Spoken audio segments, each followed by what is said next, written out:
محدش قال إنها سهلة، ولا حد هيسيبها لك كده.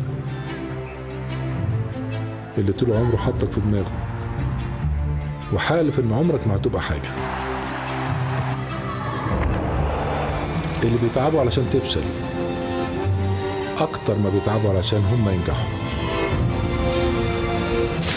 اللي بوشين قمت وقعت كله مصلحة بالنسبة لهم.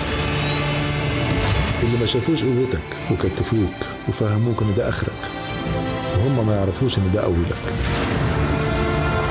اللي هيموتوا ويركبوا على نجاحك وتركن انت بقى. اللي عايزين يشتروا مجهود سنين بيبيعوك في ثانية. اللي واخدينك كوبري، اللي كارهينك لمجرد انك من الناحية التانية. هنقول لهم ايه؟ مش هنقول، هنلعب رجالة. ما تخليش حاجة توقفك.